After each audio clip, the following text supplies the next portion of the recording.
Pada pertemuan pertama, yaitu pendahuluan dan pengantar metodologi desain, metodologi adalah pendekatan sistematis dalam merancang solusi untuk masalah atau kebutuhan tertentu.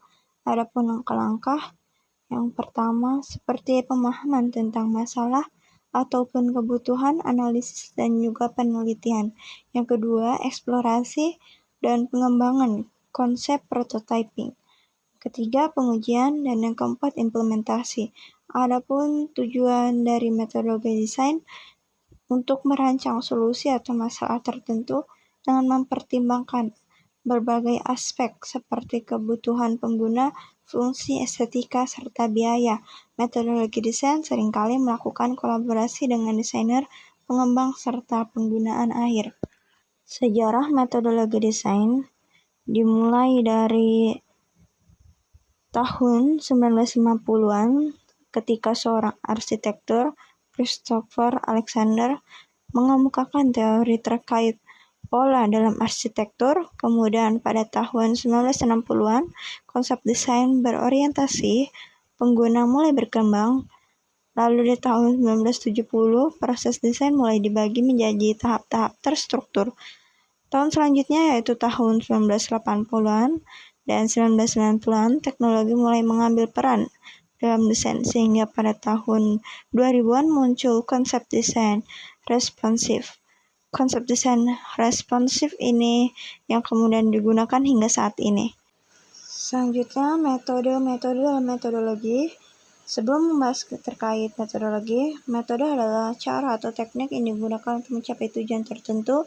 Pemilihan metode yang tepat dan efektif sangat penting untuk mencapai tujuan yang diinginkan dalam suatu bidang atau disiplin ilmu. Metodologi adalah studi atau pemikiran tentang metode yang digunakan untuk memecahkan masalah atau pencapaian tujuan tertentu. Metode berpikir desain atau design thinking adalah metode berpikir sistematis dan kreatif yang digunakan untuk memecahkan masalah atau berbagai solusi yang inovatif. Adapun langkah-langkah design thinking seperti empathize, indeed, define, prototype, dan test. Selanjutnya, metode berpikir desain atau berpikir kreatif dapat diartikan sebagai kemampuan untuk berpikir secara luas, bahkan di luar kebiasaan. Manfaat berpikir kreatif pertama menciptakan produk yang lebih unggul, menghandle berbagai situasi, meningkatkan optimisme, dan menyebarkan semangat secara luas. Adapun cara berpikir kreatif, pertama mempertanyakan berbagai aspek, kedua menggabungkan perspektif, dan ketiga mengamati sekitar. Selanjutnya, metode gagasan ideasi.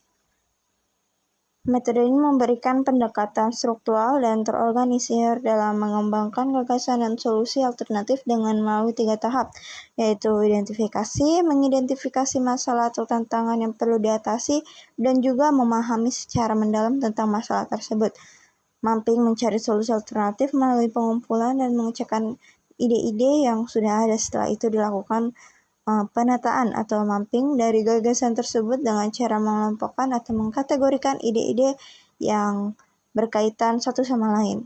Alternatif solusi menghasilkan alternatif solusi yang terbaik dengan memilih ide-ide yang paling layak. Konsep desain, konsep dan pengembangan konsep desain.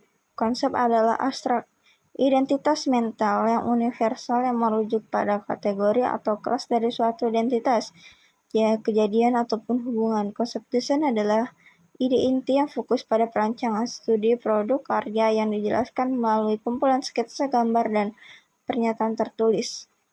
Adapun elemen dalam konsep desain, elemen konsep desain dibagi menjadi 2 elemen verbal, cenderung ke arah abstrak dan juga visual.